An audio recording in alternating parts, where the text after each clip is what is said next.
ఓం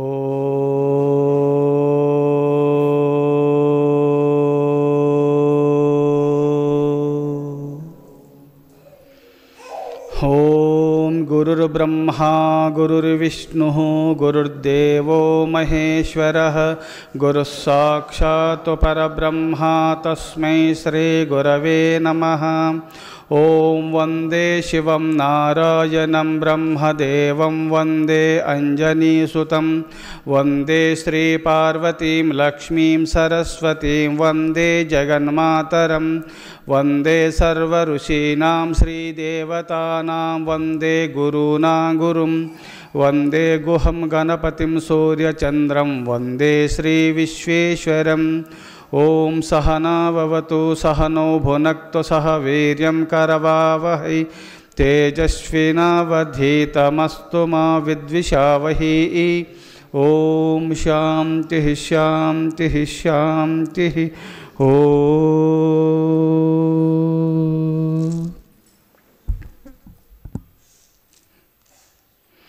క్షణం చిత్తం క్షణం చిత్తం క్షణం విత్తం క్షణం జీవితమావయోః యమస్య కరుణా నాస్తి తస్మాత్ జాగృత జాగృత అని ప్రబోధములు యందు మన మహర్షులలో అందించిన దివ్య సందేశములు. జీవితం అనేది ఒక క్షణకాలమైనటువంటిది, క్షణభంగురము లాంటిది. క్షణం విత్తం క్షణం చిత్తం క్షణం జీవితం ఆవయోః. ఈ శరీరముని ఇప్పుడున్న విత్తము ఇంతలోనే పోతుంది సుమా. క్షణమైనటువంటి క్షణభంగురమైనటువంటి జీవితము. ఒక నది ప్రవహించుతుండగా, ఒక కాలువ ప్రవహించుతుండగా ఒక నీటి బుడుగులు వస్తుంటాయి. అవి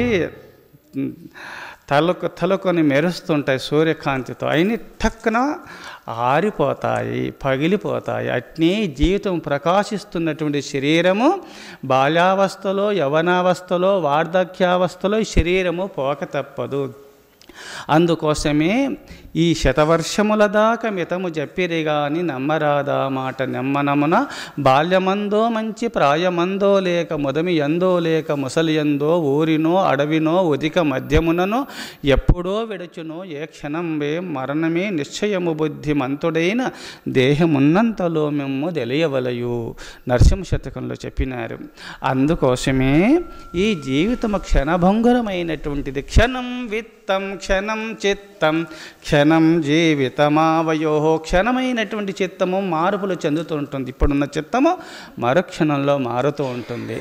ఎవరికి అజ్ఞానులకు మారుతుంది కానీ సుజ్ఞానులకు మారదు సుమా. మనస్తేకం వశస్తేకం కర్మణ్యేకం మహాత్మనః వశస్తన్యత్ మనస్తన్యత్ కర్మణ్యన్యత్ దురాత్మనః. దురాత్మలైనటువంటి వారిలో మనసులు ఒక్కటి, మాటలు ఒక్కటి, కర్మలు ఒకటి ఉంటుంది. మహాత్ములైనటువంటి వారు మనసులో ఏది సంకల్పించినారో వాక్కు రూపంలో అదే చెప్తారో, క్రియ రూపంలో అదే చేసి నిరూపిస్తారు. మహనీయులైనటువంటి వారలు. ఇక్కడ అజ్ఞానాంధకారంలో ఉన్నటువంటి వారికి చెప్పబడినటువంటిది కానీ దివ్య పురుషులకు, అతీత పురుషులకు చెప్పబడినటువంటిది కాదు సుమా. అందుకోసమే క్షణం విత్తం క్షణం చిత్తం క్షణం జీవితమావయోః యమస్య కరుణా నాస్తి తస్మాత్ జాగృత జాగృత. నువ్వు అశ్రద్ధ చేయబోకు సుమా. మరణకాలం ఆసన్నమైనప్పుడు యముడు వచ్చి నిన్ను తీసుకొని వెళుతాడు.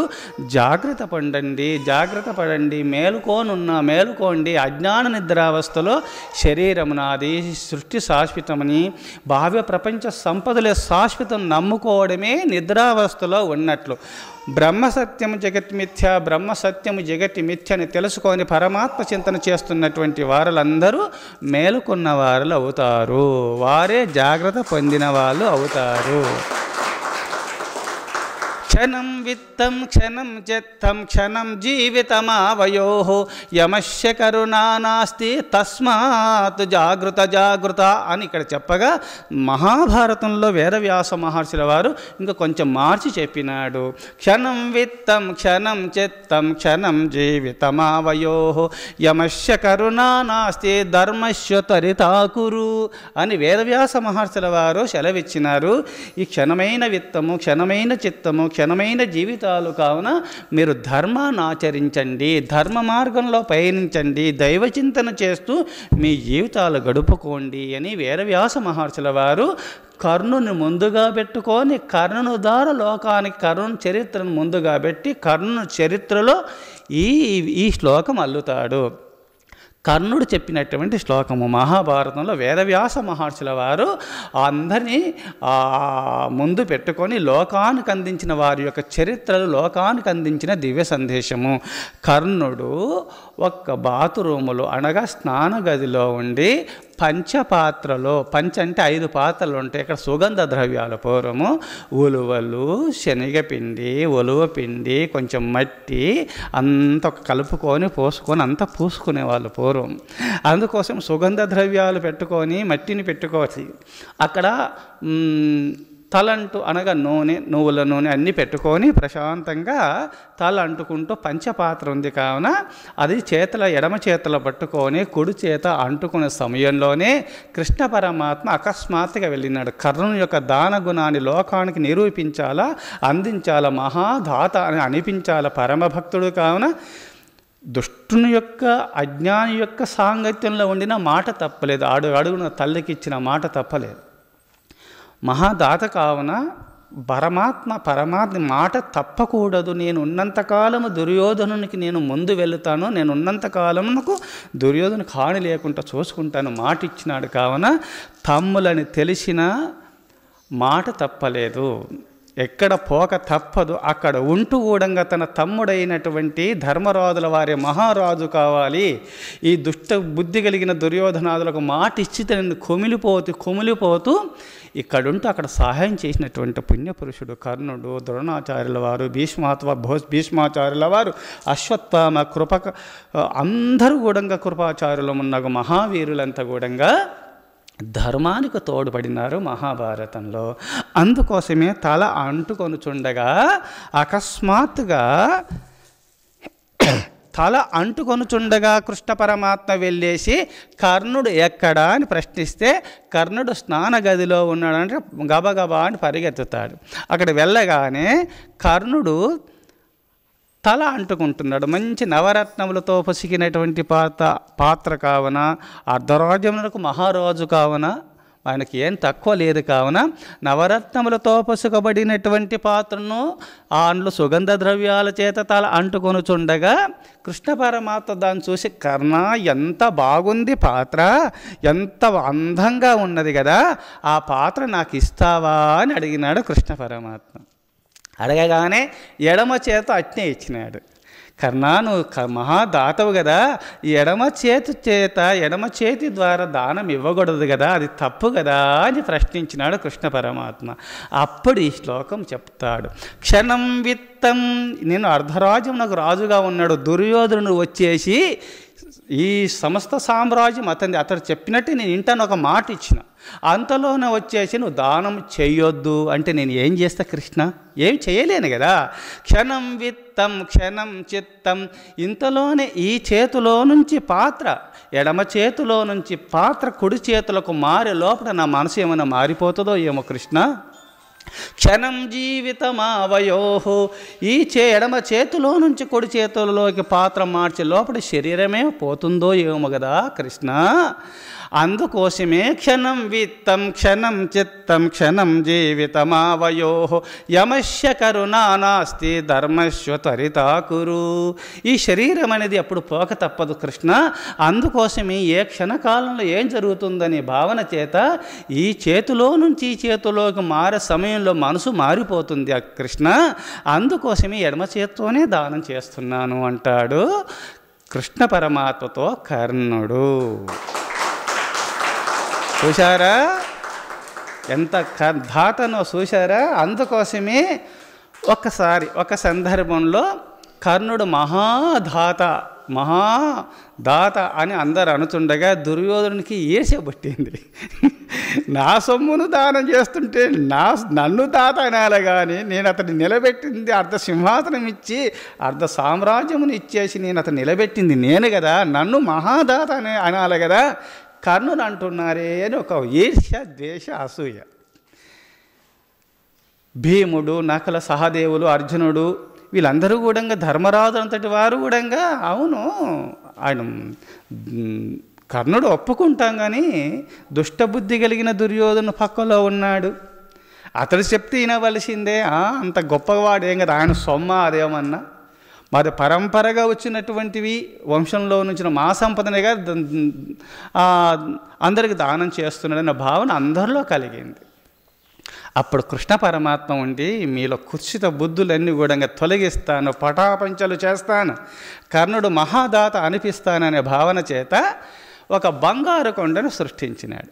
బంగారు కొండను సృష్టించి మీరు దానం చేయవచ్చును, అది నా ఆజ్ఞ, అందరికీ దానం చేయాలి. ఎందుకంటే అక్కడ రాజసూయాగము, అక్కడ ఒక దివ్య కార్యక్రమాలు పెట్టినప్పుడు ధర్మరాజా, దుర్యోధన మీరందరూ కూడా నన్ను కొండను సృష్టిస్తాను, ఈ సృష్టిలో కూడా కరువు కాటకాలు వచ్చినాయి కావున కొంచెం ధనం వచ్చిన వాళ్ళకి ఇస్తుండని ఇటుక రాళ్ళతో కూడినటువంటిది ఒక పెద్ద కొండను సృష్టించినాడు.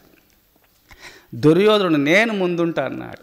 సరే, ముందు ఆయనకి ఇచ్చినారు, వచ్చిన వాళ్ళకు ఒక్కొక్క ఇటుక రాయి ఇస్తున్నాడు. ధర్మరాజుల వారుండి ఆయనలాగా నేను ఇస్తాను, ఆయన 2 ఇస్తూ వచ్చినాడు.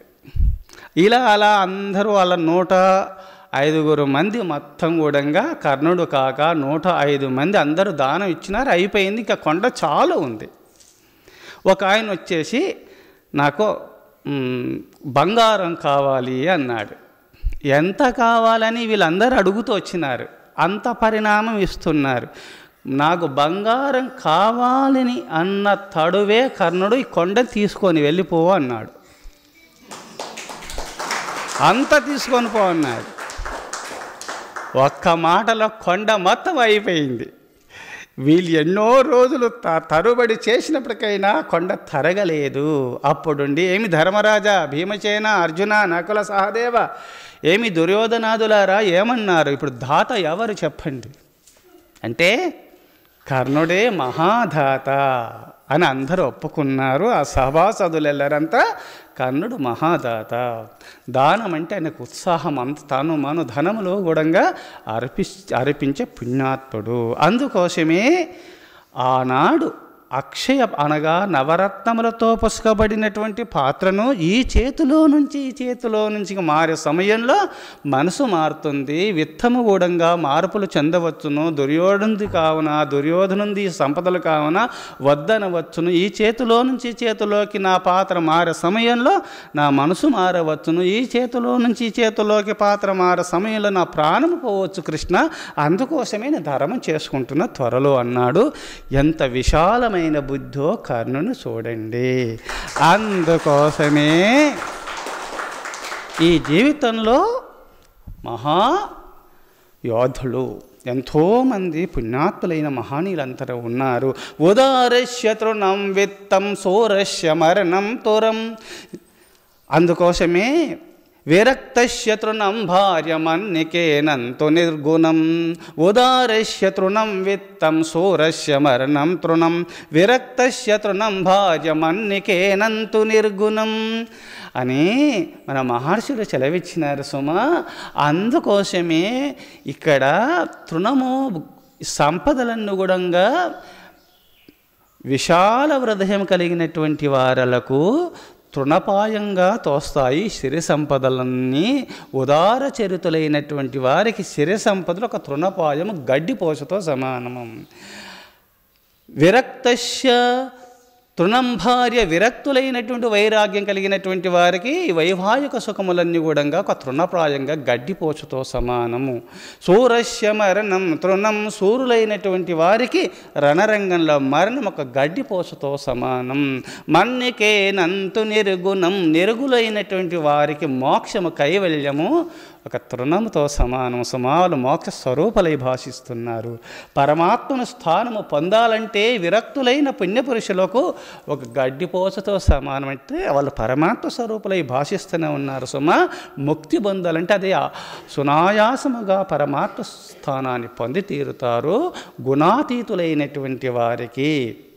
అందుకోసమే ఇక్కడ ధనం అనేది, దాన ధర్మములు అనేది ఇక్కడ విరక్తులైనటువంటి వారికి పుణ్యపురుషులకు ఇలా ఉంటుందని మహర్షులు సెలవిచ్చినారు. అందుకోసమే క్షణం విత్తం క్షణం చిత్తం క్షణం జీవితం ఆవయోహో యమస్య కరుణానాస్తి తస్మాత్ జాగృత జాగృత. అందుకోసం పూర్వకాలంలో ఇది ఎవరు చెప్పినారు ఈ శ్లోకం అంటే ప్రబోధములలో వండినప్పటికైనా ఒక మహా యువరాజు చెప్పినటువంటి శ్లోకం ఇది. ఒక యువరాజు అరణ్యంలో ఒక మహర్షుల వారు తపస్సు చేయుచుండగా అక్కడికి వెళ్ళినాడు. వేటాడుతూ దప్పిక కలిగింది, దూపొచ్చేసింది. ఆ దప్పిక చేత బాధపడుతూ ఆహార పానీయంలో లేవు కావున అక్కడ కొంత దూరంలో ఆశ్రమం అగుపడింది కావున అక్కడికి వెళ్ళినాడు. ఆ మహర్షుల వారు ఆతిథ్యం ఇచ్చినాడు. యువరాజా మీది ఏ దేశము అని అడిగినాడు. మాది జితేంద్రియ దేశము అన్నాడు. ఓయబ్బో జితేంద్రియ దేశమా?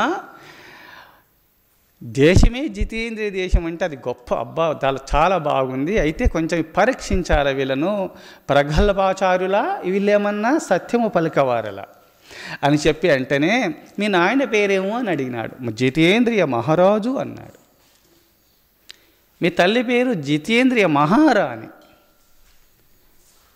నీ పేరు జితేంద్రియ యువరాజు, మీ భార్య పేరు జితేంద్రియ యువరాణి అని చెప్పినాడు. అందరూ జితేంద్రియులే, బల బాగుంది పేరు అనుకొని ఇలా కొంచెం పరీక్షించాలి. చెప్పలు హృదయపూర్వకంగా పలుకుతున్నారా, ఆచరణాత్మకమైనటువంటి మాటలా, లేదా వాచా వేదాంతమా, ఇది పరీక్షించాలని ఆ మహర్షుల వారు అనుష్ఠానము చేయుచున్నటువంటి పుణ్యపురుషులకు అనిమా మణిమా చేయవ గరిమా లఘిమా తత ప్రాప్తి ప్రాక్యమ్యమీషత్వం వచత్వం చాష్టభూతయ అనిమాది సిద్ధులు ఉంటాయి. కావున అక్కడ ఉన్నట్టే ఉండి ఆ మహర్షుల వారు ఆ యువరాజుతో మాట్లాడుతూ తనలాంటి రూపమును ఇంకో రూపమును ధరించి ఆ యువరాజు ధరించినటువంటి దుస్తులో ఉన్నటువంటి దుస్తులు కూడా ఇంకో రూపమును సృష్టించుకొని ఒక పులి చేత కరవబడి పులి చేత హతుడైనట్టుగా రక్తము చేత తడవబడినటువంటి వస్త్రములుగా సృష్టించుకొని యువరాజు మెడలో ఉన్నటువంటి ఆ కొన్ని ఆభరణాలు సృష్టించుకొని నేరుగా తన రాజ్యమునకు జితేంద్రియ మహారాజు దగ్గరికి వెళ్ళిపోయినాడు. రాజ సౌధంలో ఉన్నతాసన పైన కూర్చొని మంత్రులతో మంచి సలహాలు వాళ్ళు చెప్పుతూ దేశము శ్రేయస్సుకై మాట్లాడుకొనుచుండగా అక్కడికి వెళ్ళి ఏడుస్తూ వెళ్ళినాడు ఈ స్వాముల వారు, ఈ సన్యాసి.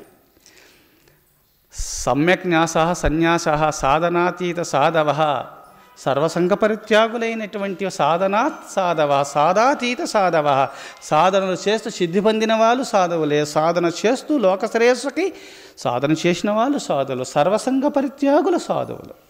అందుకోసమే కాషాయాంబరధారి అయి నేరుగా వెళ్ళినాడు. మహారాజా మీ కుమారుడు మరణించినాడు మహారాజా, ఇగో దుస్తులు తీసుకొచ్చినాను, కొన్ని ఆభరణాలు గుర్తుగా తీసుకొచ్చినాను ఏడుస్తూ చెప్పుకుంటున్నాడు స్వాముల వారు ఆ మహారాజుతో.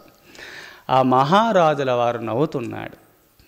స్వామి మీరు ఎందుకు ఏడుస్తున్నారు స్వామి? ఏడవవద్దు స్వామి.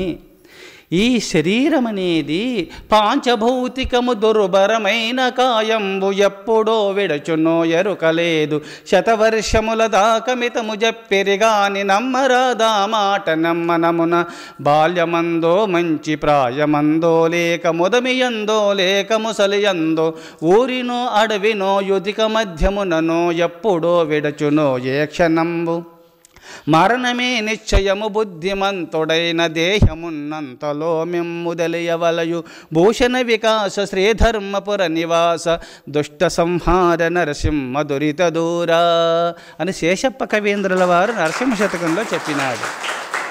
పచ్చి చర్మము తెత్తి పసలేని దేహంబు లోపలానంతటా రోయరోత, నరములు శైల్యముల్ నవరంధ్రముల రక్త మాంసంబు కండలు మైల తెత్తి, బలువైన ఎండవానల కోర్వదంతైన తాళలేదా కలికి దాహమునకు, సకల రోగములకు సంస్థానమయ్యుండు నిలవద స్థిరమైన నీటి బొగ్గ, బొందిలో నుండి ప్రాణముల్ పోయి సకల కాటికే కాని గొరగాదు గవ్వకైన, భూషణ వికాస శ్రీధర్మపుర నివాస దుష్ట సంహార నరసింహ దురిత దూరా అని నరసింహశతకంలో చెప్పినటువంటి పద్యాలను మహారాజుల వారు కొంచెం గ్రహించి, స్వామి మీకు వైరాగ్య శతకాలు తెలియా, మీకు చెప్పంతటి వారిని నేను కాను స్వామి, అందుకోసమే ఈ శరీరం అనేది 100 సంవత్సరాలు అంటారు, నీటి బుడగలాంటిది, ఎప్పుడో పోతుంది.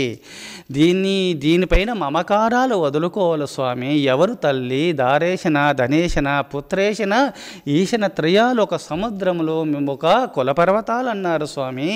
దీన్ని దాటడానికి శక్యము కాదు, దీనికి సాధ్యము కాదు సుమా. అయినా ఒక్కొక్కటి తొలగిపోతుంది స్వామి. పోతుంటే సంతోషపడాలి కానీ, బంధాలు తొలగిపోతుంటే సంతోషపడాలి కానీ ఏడవడం ఎందుకు స్వామి.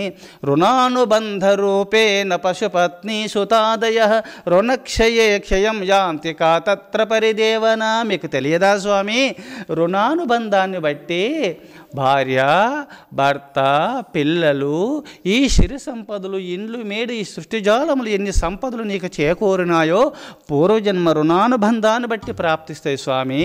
మీరు మహా సన్యాసులు, గొప్ప తేజో సంపన్నులుగా మీరు అవుపడుతున్నారు, ఏమైనా నన్ను పరీక్షిస్తున్నారా అని సందేహం కలిగింది మహారాజుకి అప్పుడే.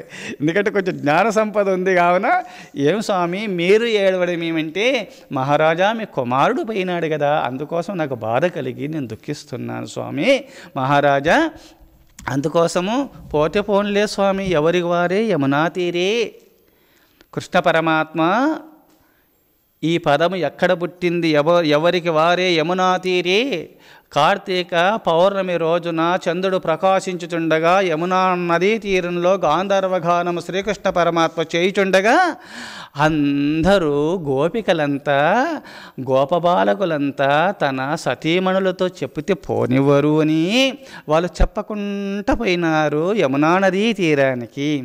పతిదేవతలకు చెప్తే వెళ్ళనివ్వరని చెప్పి సతీమణులందరూ కూడా పతిదేవతలకు చెప్పకుండా వెళ్ళిపోయినారు. సతీమణులకు చెప్పకుండా పతిదేవతలు వెళ్ళినారట. ఎవరికి వారు సప్పుడు చేయకుండా లేచి వెళ్ళిపోయినారు. ఆ యమునా నదీ తీరంలో గాంధర్వగానము చేయుచుండ కృష్ణ పరమాత్మ సాన్నిధ్యానికి పోతే అందరూ అక్కడనే ఉన్నారు, మొత్తం కలుసుకున్నారు. ఎవరికి వారే యమునా తీరే. యమునా తీరంలో ఉన్న శ్రీకృష్ణ పరమాత్మ దర్శనానికి అందరూ వెళ్ళినారు స్వామి. ఎవరికి వారు వెళ్ళాల భగవంతుని సాన్నిధ్యానికి. నా భార్య, నా భర్త అనుకోకూడదు. ఇది భాగవతంలో ఉన్న ఇది ఘట్టము స్వామి. గోపికలంతా కూడా భగవంతుడు కావాలని వెళ్ళినారు. గోపబాలకులంతా భగవంతుని సాన్నిధ్యానికి వెళ్ళినారు స్వామి. సామీప్య భక్తి, సారూప్య భక్తి, సాలోక్య భక్తి, సాయుధ్య భక్తి, ఈ 4 భక్తులు ఉన్నప్పుడే జీవుడు ముక్తాత్ముడవుతాడు స్వామి. గోపికలు, గోపబాలకులందరూ కూడా సారూప్య భక్తి, సాలోక్య భక్తి, సామీప్య భక్తి, సాయుధ్య భక్తి. సాలోక్య భక్తి విష్ణు స్వరూపుడైన చతుర్భుజుండగు శ్రీకృష్ణ పరమాత్మ వైకుంఠధామమును వదిలి ఈ బృందావనమునకు వేంచేసినాడు. ఈ రేపల్లెకు ఆ భగవంతుని మేము చూస్తున్నామని ఆనంద భాస్వాలు కారుస్తూ ఆనంద పారవశ్యంలో మునిగిపోతూ వచ్చినారు గోపికలందరూ కూడంగా. అందుకోసమే గోపబాలకులందరూ కూడంగా సాలోక్య భక్తి, సామీప్య భక్తి, ఆ చతుర్భుజుండ శ్రీ మహావిష్ణువే శ్రేష్ఠ పరమాత్మ రూపంలో భాషిస్తున్నాడు. మా జన్మ ధన్యమైంది. సాధూనాం దర్శనం పుణ్యం స్పర్శనం పాపనాశనం సంభాషణం కోటి తీర్థంచ వందనం మోక్ష సాధనం. ఏ సజ్జనులను దర్శనం చేసుకుంటే పుణ్యము ప్రాప్తిస్తుందో, ఏ స్పర్శ వల్ల సమస్త పాపములు నశిస్తాయో, సంభాషణ వల్ల సమస్త కోటి తీర్థములందు స్నానం చేసిన పుణ్యము ప్రాప్తిస్తుందో, ఏ యతీశ్వరులకు మోక్షము ప్రాప్తిస్తున్నాడో, యతులకు యతీశ్వరుడైన, యోగులకు యోగీశ్వరుడైన ఆ భగవంతుడే యతీశ్వరులకు ముక్తిని ప్రసాదిస్తే భగవంతుడే మా సామీప్యంలో ఉన్నాడు, మేము దర్శిస్తున్నామని ఆ భావన చేత గోపికలు సారూప్య భక్తిని పొందినారు, సాలోక్య భక్తిని పొందినారు. సామీప్య భక్తి తన చెంతనే ఉన్నాడు, తన హృదయంలోనే ఉన్నాడు. ఆ శ్రీ సాలోక్య భక్తి, ఆ భగవంతుడే విష్ణువే సారూప్య భక్తి, భగవంతుడు మేము చూస్తున్నామని ఎప్పుడు చూస్తూ ఆనంద పారవశ్యంలో మునిగినారు. సామీప్య భక్తి, భగవంతుని చెంత మా చెంతున్నాడు, భగవంతుని చెంత మేము ఉన్నాము అనే భావన చేత మునిగిపోయినారు. సాయుధ్య భక్తి ఈ మూడింటి సారు జ్ఞానోదయం కలుగుతుంది, జ్ఞానాదేవతి కైవల్యం. అందుకోసమే అప్పుడు మోక్షము ప్రాప్తిస్తుంది. సాయుధ్య భక్తి అంటే కైవల్యాన్ని పొందుట. గోపికలు పొందినారు. అందుకోసమే ఆ భగవంతుని సరే ఎవరు ధ్యానించినా సరే ఈ 4 భక్తుల యందు సాలోక్య భక్తి, సారూప్య భక్తి, సామీప్య భక్తి, సాయుధ్య భక్తి. సాయుధ్యం అనగా జ్ఞాన సంపద, జ్ఞానస్వరూపమైనటువంటిది. ఈ 4 భక్తులు కలిగినటువంటి వారి 4 భక్తి మార్గములందు విహరించిన వాళ్ళు ఎవరైనా తరిస్తారు. కామోత్కంఠత గోపికల్ భయమునన్ కముసుండు వైరక్రియా సామాగ్రిన్ శిశిపాల ముఖ్య నృపతుల్ సంబంధులై వృష్ణుల్ ప్రేమన్ మీరు భక్తినేము నిధిన్ గంటిం చక్రం నెట్లైన ఉద్యామధ్యాన గరిష్ఠుండైన హరింజందక వచ్చుదాత్రీశ్వర. అందుకోసమే నారద మహర్షుల వారు మహాభాగవతంలో రాజసూయ యాగము చేయుచుండగా ఆ శిశుపాలకుడు వచ్చేసి కృష్ణ పరమాత్మను అనరాని మాటలు అనుచుండగా ఆ తల్లి కోరుకున్న గడువు 100 తప్పులు దాటిపోయినాయి కావున సుదర్శన చక్రాన్ని వదిలినాడు. శిరచ్ఛేదన జరగగానే ఒక దివ్య తేజస్సు శిశు కృష్ణ పరమాత్మలో ఐక్యమైపోయింది. సభాసదులెల్లరూ చూచుచుండగా ఒక దివ్య తేజస్సు శిరచ్ఛేదన జరగగానే శిశుపాలనలో నుంచి వచ్చేసి కృష్ణ పరమాత్మలో ఐక్యం కాగానే సభాసదులెల్లరూ ఆశ్చర్యచకితులైపోయినారు.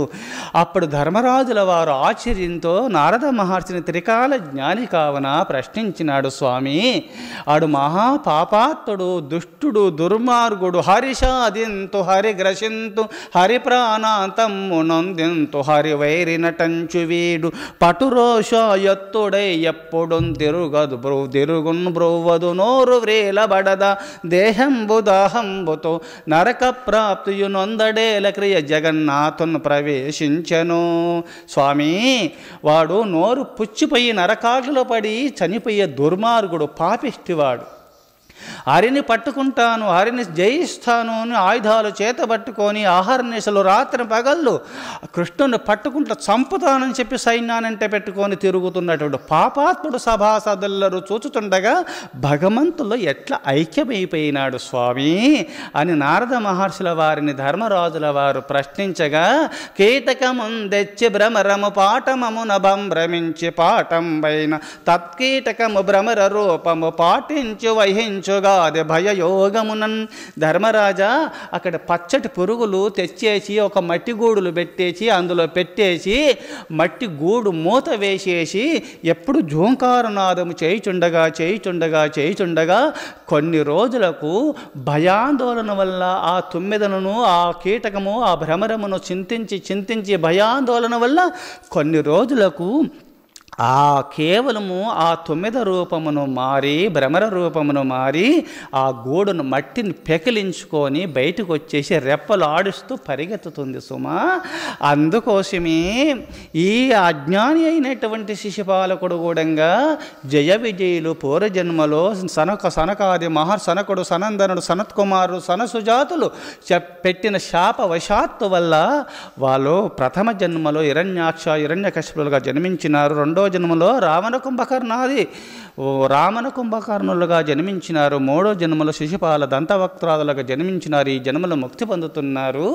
ధర్మరాజా, వాళ్ళు పాపాతులైనా సరే నిప్పును తెలిసి ముట్టినా తెలియక ముట్టినా కాలినట్టుగా అజ్ఞాని కానీ సుజ్ఞాని కానీ దైవనామను ఎవరు ఉచ్చరించినా సరే అందరి పాపాలు తొలగించే దివ్యశక్తి దైవనామంలో ఉన్నది.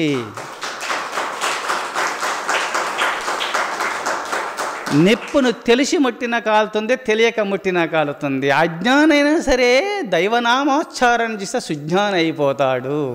అందుకోసమే అహర్నిశలు కూడా కృష్ణనామోచ్చారణ చేసి పునీతుడైపోయినాడు శిశుపాలకుడు. అందుకోసమే కామోత్కాంఠత గోపికల్ భయమునన్ కంసుండు వైరి క్రియా సామాగ్రిన్ శిశుపాల ముఖ్య నృపతుల్ సంబంధులై వృష్ణుల్ ప్రేమను మీరు భక్తి భక్తినేమి నిదిన్గంటిం చక్రిం నెట్లైన ఉద్యామ ధ్యాన గరిష్ఠుండైన హరింజందగవచ్చు దాత్రేశ్వర. ఓ ధర్మరాజా, కామోత్కంఠిత గోపికలందరూ కూడా కామం అనగా కోరిక, అనగా మోక్షాపేక్షకులై శుభేచ్ఛ, విచారణ, తనుమానస, సంపక్తి, అసంపక్తి, పదార్థ భావన, తురియక్ అని చెప్పుతూ మహర్షి మలయాళ స్వాముల వారు చెప్తే ఏమన్నాడంటే సాధన చతుష్టయ సంపత్తి, నిత్యానిత్య వస్తు వివేక, ఇహ అముత్రార్థ ఫలభోగ విరాగ, శమాది షట్క సంపత్తి, ముముక్షుత్వం. సాధన చతుష్టయ సంపత్తిలో ముముక్షుత్వం, మోక్షేచ్ఛ కలిగి ఉండాలా ప్రతి మనిషికి. అది కోరిక అనబడదు. అందుకోసమే చతుర్విధములైనటువంటి భక్తి కలిగి గోపికలంతా కూడా మాకు మోక్షం కావాలనే భావన చేతాలు ముక్తాత్ములైపోయినారు. గోపికలంతా కామం అనగా కోరిక, సంకల్పము. ఏ సంకల్పము? భగవంతుడు మా చెంతుండాలా, భగవంతునే చూస్తుండాలా, భగవంతునిలో మేము ఐక్యమైపోవాలని సంకల్పము, కోరిక ఉంది గోపికలకు. ఆ కోరిక వల్లనే కృష్ణ పరమాత్మ స్వరూపులై గోపికలు గోపబాలకులంతా భాషించినారు బృందావనంలో. అందరూ ముక్తాత్ములు అయిపోయినారు. కామోత్కంఠత గోపికల్ భయమునంకంసుండు. భయం వల్ల ఆనాడు కూడా దేవకి వసుదేవుల యొక్క వివాహం ఎప్పుడు జరిగిందో ఆ రథం పైన తీసుకొని వెళుతూ నాకన్నా మించిన వాడు లేడని భావాన్ని ప్రగల్భాలు పలుకుతూ గుర్రాలను తోలుతూ కొట్టుతూ రథాన్ని వేగంగా ఉన్నప్పుడు ఆ ప్రాణులను బాధిస్తుండగా ఆ గుర్రాలను సమస్త లోకములు తన బిడ్డలే కావున ఆకాశవాణి నుండి కంస, నాకు మరణమే లేదని అహంకారం ఉంది కావున ఎవరికి పుట్టిన ప్రాణికి గిట్టక తప్పదు కావున నిన్ను వధించేవాడు మీ యొక్క చెల్లెలు దేవకి అష్టగర్భములో పుట్టి నిన్ను వధిస్తాడని ఆకాశవాణి పలికింది. ఆ చెల్లెల్ని వెంటనే వధించాలనుకున్నాడు. బావా, స్త్రీ వధ మహాపాపము కదా, సమస్తము తెలిసిన పుణ్యాత్ముని కదా అని పొగుడుతూ ప్రతి శిశువును కూడా నీకు అప్పచెప్పుతాను నేను, మాట తప్పునంటే బయటుంటే ఎక్కడన్నా తస్కరించి ఎక్కడైనా దూరం పంపేస్తారనే భావన చేత శరసాలలో బంధించినాడు కంసుడు. అష్టమ గర్భంలో యోగమాయ వల్ల రేపళ్ళలో యశోదమ్మకు యోగమాయ జన్మించింది, కృష్ణ పరమాత్మ జన్మించినాడు. అందరూ కూడా యోగమాయ ప్రభావం వల్ల అక్కడ గార్ధపాసురుడు నిద్రించినాడు. అందరూ కూడా ఆమెను ఇక్కడ తీసుకొచ్చి కృష్ణ పరమాత్మను తీసుకెళ్ళి అక్కడ పెట్టేసి అక్కడ యోగమాయను తీసుకొని వచ్చేసినాడు. కృష్ణ పరమాత్మ లీల వల్ల అప్పుడుండి అక్కడి నుంచి చనిపోయినాడు లేడనుకున్నాను కదా, అక్కడ పుట్టినాడు రేపళ్ళలో, అక్కడ శరశాలలో పుట్టినాడు, రేపళ్ళలో పెరుగుతున్నాడు, పెద్దవాడవుతున్నాడు. గార్ధపాసురుని, శకటాసురుణ్ణి, బకాసురుణ్ణి, పూతను సంహరించినాడు. ఎన్నో పర్ణాసురాది రాక్షసులను సంహరించేసి గొప్పగా వీరుడు అనిపించుకుంటున్నాడు, దేవాది దేవుడు అనిపించుకుంటున్నాడు. ఇంద్రుని గర్వం అణిచినాడు, గోవర్ధన పర్వతాన్ని ఎత్తినాడు. ఎన్నో మహిమలు చూయించుతుండగా కంసుడు భయపడ్డాడట. నిద్రలో భయమునన్ కంసుండు, ఆకాశవాణి పలుకులు అసత్యములు కావు. కృష్ణుడు ఇంతమంది మహాయోధులను చంపినవాడు నన్ను చంపకుండా ఉంటాడా? ఈ ఆకాశవాణి పలుకులు అసత్యములు కావు అని తెలుసుకొని స్వప్నంలో కలలో ఓడంగా జాగ్రత్తావస్థలో కృష్ణుడు నన్ను చంపుతాడని స్మరించేవాడు. స్వప్నావస్థలో కూడా కృష్ణ కృష్ణ నన్ను చంపకు, కృష్ణ నువ్వు దేవదేవుడు, కృష్ణ నేను ఎంత కృష్ణ నన్ను చంపకు కృష్ణ అని కలవరించేవాడట కంసుడు స్వప్నంలో కూడా. జాగ్రత్త అవస్థలు ఎట్టి భావనలు ఉంటాయో స్వప్నావస్థలు మీకు అదే ప్రత్యక్షమవుతుంటాయి. అందుకోసమే ఇది శాస్త్ర ప్రమాణము. అజ్ఞానులైనటువంటి వారికి ఏవేమో పడుతుంటాయి, సుజ్ఞానులైనటువంటి వారికి జాగ్రత్త అవస్థలో ఏది కన్నావో, ఏది విన్నావో, ఏది మాట్లాడినావో, ఏది సంకల్పించినావో అవే స్వప్నావస్థలు నీకు దర్శనమిస్తుంటాయి స్వప్న రూపంలో. మరి ఇది శాస్త్ర పురాణముల యందు చెప్పబడినటువంటిది. సత్వగుణ సంపన్నులైనటువంటి వారికి కృష్ణును స్మరించ తమోగుణమును అతిక్రమించినాడు, రజోగుణాన్ని అతిక్రమించినాడు, సత్వగుణ సంపన్నుడై ఇక నాకు మృత్యువు తప్పదు కృష్ణ, నాకు ముక్తిని ప్రసాదించము, నన్ను వధించకొని చెప్పి భయమునన్ కంసుండు భయాందోళన వల్ల నిద్రావస్థలో కూడా కృష్ణ నన్ను చంపకు, కృష్ణ నన్ను చంపకని ఎప్పుడు ఏడ్చేవాడంట, వెక్కిళ్ళతో వెక్కి వెక్కి ఏడ్చేవాడంట. కృష్ణ నన్ను చంపకని ఒక పసిపాప వలి ఏడ్చేవాడంట నిద్రావస్థలో. భార్య తన వారు అందరూ కూడా ఇంకా కుమారుడు అంతా చూసి ఎందుకు ఇట్లా ఏడుస్తున్నాడు, కారణం ఏంటంటే ఓహో కృష్ణ పరమాత్మ చేతిలో మరణముంది, అష్టమ గర్భంలో నీ చెల్లెకు దేవకికి పుట్టేసి నిన్ను వధిస్తాడని ఆకాశవాణి చెప్పింది, కావున అవి సత్యములవుతాయి అని అనుకొని తప్పదు అనుకున్నారు. అతడు కూడా కంసుడు స్మరణ చేసుకుంటూ ఆ భగవంతుని చేతిలో హతుడై ముక్తాత్ముడైపోయినాడు. భయం వల్ల కూడా కంసుడు ముక్తాత్ముడైపోయినాడు. వైరాత్యం వల్ల శిశుపాల దంతవక్రాదులు ముక్తాత్ములైపోయినారు. భయమునన్ కంసుండు వైరి క్రియా సామాగ్రిని శిశుపాల ముఖ్య నృపతుల్. వైరత్వం వల్ల శిశుపాల దంతవక్రాదులు ఎంతో దానవ వీరులు మహావీరులందరూ కూడా భగవంతుని చేతిలో హతులైపోయినారు. ప్రేమన్మేరు ధర్మరాజా, కృష్ణ పరమాత్మ బావ, మా బావమరిదంటూ భగవంతుని యొక్క చెలికాడుగా భావించుకొని విహరిస్తూ ఆడుకుంటూ పరమాత్మగా భావిస్తూ మీరందరూ కూడా తరించినారు. ప్రేమతత్వం వల్ల ప్రేమను పంచిపెడుతున్నాడు భగవంతుడు. ఆ ప్రేమామృతాన్ని ఆస్వాదిస్తూ భగవంతుని సాన్నిధ్యంలో వంటి సృష్టి స్థితి లేకారుడైన భగవంతుడు మా బావ మరిది అంటూ ఆ భగవంతుని స్మరణ చేస్తూ ఆ భగవంతు నామోచ్చారణ చేస్తూ భగవంతుడు యొక్క అడుగుజాడల్లో ఆ భగవంతుడు చెప్పిన మాటలలో మీరు పయనిస్తూ భగవంతుడు చెప్పిన మాటను జవదాటకుండా భగవంతుడు చెప్పినట్టు ఆచరిస్తూ మీరు ముక్తాత్ములైపోయినారు ధర్మరాజా అని చెప్తాడు. ప్రేమన్మేరు భక్తినేమున్, భక్తి వల్ల హరినామ సంకీర్తన చేస్తూ ముల్లోకాలు విహరిస్తూ నేను తరించినాను, నేను ముక్తాత్ముని అయిపోయినాను అని నారద మహర్షుల వారు సభలో చెప్పేసేసి నేను కూడా తరించిన భగవన్ నామ సంకీర్తన వల్ల. ప్రేమన్మేరు భక్తినేమినిదన్ నెట్లైనన్, ప్రేమన్మేరు భక్తినేమినిదన్ గట్టిం నెట్లైన ఉద్యామధ్యాన గరిష్ఠుండైన హరింజందగవచ్చు దాత్రీశ్వర. ఇంకా భవిష్యత్తు చెప్పినాడు, భావి తరాలకు నిర్దేశించినాడు. ఎవరైనా సరే ఓ పుణ్యాత్ములారా, సమమ కాయ శిరోగ్రీవం ధారయన్న చలం స్థిర సంప్రేక్ష నాసికాగ్రస్తం దిశానవలోకయన్ ప్రశాంతాత్మా విగదబీర్ బ్రహ్మచారీ వ్రతే స్థిత మన సంయమ్యమచ్యుత్యో యుక్త ఆశీతమత్పర అని భగవంతుడు చెప్పినటువంటి శ్లోక ప్రమాణముగా భగవంతుడు చెప్పినట్లు ఎవరైతే ఎన్నెమక పెట్టుకొని ఇక్కడ ఉద్యానగరిష్ఠుండైన, ఎవరైతే ఎన్నెమక చక్కని పెట్టుకొని ఉద్యాన అంటే ఉద్యానవనం అంటే అక్కడ ఉద్యానవనములను నిర్మించినారు. అక్కడే శిరస్సు చక్కన పెట్టుకొని పరమాత్మ ధ్యానం చేయుట నిమిత్తమే, ప్రశాంతత కలుగుట నిమిత్తమే మహారాజులు నిర్ణయించినారు. అక్కడ పోతే ప్రశాంతంగా ధ్యానం చేసుకోవచ్చు.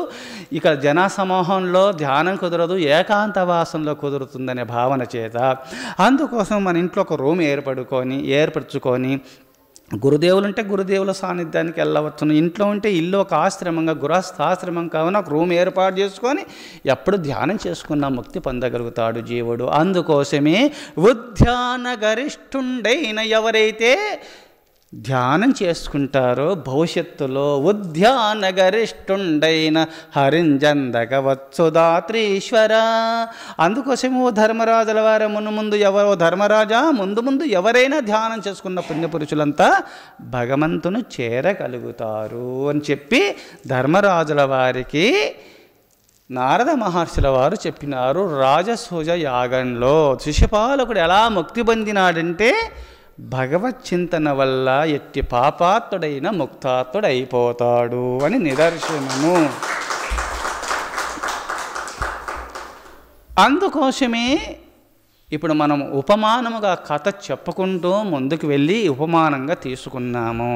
అందుకోసం జితేంద్రియ వంశము, ఆ జితేంద్రియ మహారాజు ఏడుస్తూ ఉన్నాడు, బాధపడుతూ, స్వామి మీరు ఎందుకు ఏడుస్తున్నారు, మిమ్మల్ని చూస్తే నాకు బాధ అనిపిస్తుంది స్వామి, మీరు బాధపడకండి స్వామి, మీరు మహనీయులు కదా అని చెప్పుతూ ఉపదేశము చేస్తూ ఉంటే నిజమైన జితేంద్రియ మహారాజు అని నిర్ణయించుకొని తన తల్లి చెంతకు వెళ్ళినాడు. తల్లి ఉన్నటువంటి మందిరానికి వెళ్ళి, అమ్మా మీ కుమారుడు మరణించినాడమ్మా, ఇగో దుస్తులు తీసుకొచ్చినాను, కొన్ని ఆభరణాలు తీసుకొచ్చినాను అనగానే ఏడుస్తూ ఉన్నాడు స్వాముల వారు. నటిస్తున్నాడు, ఏడుపు కాదు స్వాముల వారు. ఇలా ఏ స్థితిలో ఉన్నారు, జ్ఞానుల అజ్ఞానుల, జితేంద్రుల యోగుల భోగుల జితేంద్రుల, వీళ్ళు తెలుసుకోవాలని నటిస్తున్నాడు స్వాముల వారు. నటన మాత్రమే. అప్పుడుండి ఆ తల్లి పక్కపక్క నవ్వింది. ఏమి స్వామి మీరు ఏడుస్తున్నారు? ఈ సృష్టిలో మాత నాస్తి, పిత నాస్తి, నాస్తి బంధు సహోదర, అర్థం నాస్తి గృహం నాస్తి, తస్మాత్ జాగ్రత్త జాగ్రత్త. మాతా నాస్తి, పితా నాస్తి, నాస్తి బంధు సహోదర, అర్థం నాస్తి గృహం నాస్తి, తస్మాత్ జాగ్రత్త జాగ్రత్త. స్వామి మీరు సన్యాసులు కదా స్వామి, సన్యాసులకు చెప్పిన శ్లోకం ఇది, సంసారులకు కాదు చెప్పింది ఇది. సన్యాసులైనటువంటి వారు మాత లేదు, తల్లి లేదు, తండ్రి లేదు, సోదరులు లేరు, బంధువులు లేరు. మాతా నాస్తి, పితా నాస్తి, నాస్తి బంధు సహోదర, అర్థం నాస్తి గృహం నాస్తి, తస్మాత్ జాగ్రత్త జాగ్రత్త. ఈ తండ్రి అంటూ తండ్రి అంటూ బంధుజనులంటూ తమ్ముళ్ళు సోదరులంటూ ఇండ్లు మేడలు సిరి సంపదలైన మమకారంలో సన్యాసులు మనుగకూడదు స్వామి. మరి ఎందుకు మీరు ఏడుస్తున్నారు? మీరు ఎందుకు దుఃఖాన్ని జయించలేదు? ఈ అంత బ్రహ్మసత్యం జగత్మిథ్య కదా. వేదవ్యాస మహర్షుల వారు చెప్పిన శ్లోకం మీకు తెలియదా స్వామి? శ్లోకార్థేన ప్రవక్ష్యామి యదుక్తం గ్రంథకోటిభిః, బ్రహ్మసత్యం జగత్మిథ్యా జీవో బ్రహ్మైవ నాపరః. శ్లోకార్థేన ప్రవక్ష్యామి, అర్ధ శ్లోకంలోనే శిష్యులు ప్రశ్నించినారు స్వామి. 1,00,000 శ్లోకాలతో కూడుకున్నటువంటి మహాభారతము మేము చదవాలంటే కష్టం స్వామి. ఈ శ్లోకం యొక్క ఈ 1,00,000 శ్లోకముల యొక్క సారాంశం మాకు ఒక్క శ్లోకంలో చెప్పండి అన్నారు. ఒక్క శ్లోకంలో చెప్పండి అని శిష్యులు ప్రశ్నించగా, మహాభారతం యొక్క సారాంశాన్ని ఒక్క శ్లోకము యందు చెప్పు అని శిష్యులు మహాభారతం యొక్క 1,00,000 శ్లోకముల యొక్క సారాంశమును ఒక్క శ్లోకమునందు చెప్పండని శిష్యులు ప్రశ్నించగా, గురుదేవులు మహోన్నత స్థితిని పొందినవాడు, అవతార పురుషుడు, అచతుర్వదనో బ్రహ్మ, ద్విపావర్ అపరోహరి, అపాలలోచన శంభు భగవాన్ బాదరాయణ. అందుకోసమే ఒక్క శిరస్సుండిన చతుర్ముఖుండగు బ్రహ్మతో సమానము, 2 చేతులున్న చతుర్భుజుండగు విష్ణుతో సమానము, 2 నేత్రములున్న త్రినేత్రధార్యగు శివునితో సమానము వేదవ్యాస భగవానుల వారు. అందుకోసమే నాయనలారా, ఒక్క మహాభారతాన్ని 1,00,000 శ్లోకాలతో కూడిన మహాభారతాన్ని ఒక శ్లోకంలో చెప్పమంటున్నారా? నేను అర్ధ శ్లోకంలోనే చెప్తున్నాడు గురుదేవులు, చూచారా? అందుకోసమే శ్లోకార్థేన ప్రవక్ష్యామి యదుక్తం గ్రంథకోటిభిః, బ్రహ్మసత్యం జగత్మిథ్యా జీవో బ్రహ్మైవ నాపరః. అందుకోసమే అర్ధ శ్లోకంలో చెప్తున్నాడు, బ్రహ్మసత్యం జగత్మిథ్యా, బ్రహ్మసత్యము శ్లోకార్థేన ప్రవక్ష్యామి యదుక్తం గ్రంథకోటిభిః. 2 పాదాలు, శ్లోకార్థేన ప్రవక్ష్యామి యదుక్తం గ్రంథకోటిభిః, 2 పాదాలు అయిపోయినాయి. బ్రహ్మసత్యం జగత్మిథ్య, 3వ పాదము జీవో బ్రహ్మైవ నాపరః, 4వ పాదము. 2వ పాదంలో ప్రథమ పాదంలో చెప్తూ, ద్వితీయ పాదంలో చెప్తూ, శ్లోకార్థేన ప్రవక్ష్యామి యదుక్తం గ్రంథకోటిభిః, 1,000 గ్రంథముల యొక్క సారాంశాన్ని అర్ధ శ్లోకంలో చెప్తున్నాను. బ్రహ్మసత్యం జగత్మిథ్య అని చెప్పుతూ, తెలియనంత కాలము సాధన కాలంలో మాత్రము బ్రహ్మసత్యము జగత్ మిథ్యన భావంతో సాధన చేస్తున్నటువంటి సాధనాపరులకు, ఆ పుణ్యపురుషులకు జీవో బ్రహ్మైవ న పరః, జీవుడు దేవుడు వేరు కాడు, ఒక్కరే అద్వైతము, ద్వైతము లేదు, అంతా అద్వైతమనే బోధపడుతుంది. జీవో బ్రహ్మైవ న పరః, జీవుడు దేవుడు వేరు కారు, ఒక్కరే అని తెలుసుకుంటారు జీవులు ఎవరైనా సరే. ముందు బ్రహ్మ వేరు, జగత్తు వేరు, బ్రహ్మసత్యం జగతి మిథ్య అని చెప్పినాడు 3వ పాదంలో. బ్రహ్మసత్యము జగతి మిథ్య, అది సాధన కాలంలో అదే చింత చేస్తూ నేతి వాక్యముల ద్వారా బ్రహ్మ సత్యము జగతి మిథ్యని దీన్ని స్మరించకుండా పరమాత్మ చింతన చేస్తున్నటువంటి పుణ్యపురుషులకు జీవుడు దేవుడు ఒకరే, అంతా అద్వైతమని బోధపడుతుంది ఎవరికైనా సరేని వేదవ్యాస మహర్షుల వారు చెప్పినారు. అందుకోసమే స్వామి జీవుడు దేవుడు ఒకరే కదా, ఉన్నతత్వం అంతా అద్వైతమే కదా స్వామి, మీరు ఎందుకు ఏడుస్తున్నారు, ఏడవబోకండి అని ఆ మహాతల్లి స్వాముల వారికి ఉపదేశం చేస్తూ వచ్చింది. చూశారా, జితేంద్రియ వంశము అంటే ఇట్లుండాలి. చనిపోగానే కొడుకు చనిపోగానే, భార్య చనిపోగానే, భర్త చనిపోగానే చనిపోయినారో అని ఏడుస్తున్నారు. ఎక్కడ పోయినారు వాళ్ళు? ఎక్కడికి పోలే, పాంచభౌతికమైన శరీరాన్ని వదిలినారు. ఇంకో ఈ బాడిగిలు తీసుకున్నారు. 20-30 సంవత్సరాలు, ఓరు 100, ఓరు 70, ఓరు 50, ఓరు 30, 40 బాడిగిళ్ళు తీసుకున్నారు. ఆ బాడిగిళ్ళు వదిలేసి ఇంకో బాడిగిల్లోకి పోయినాడు. అంతే. అంత మాత్రం ఏడవలసిన అవసరమా? అవసరం లేదు.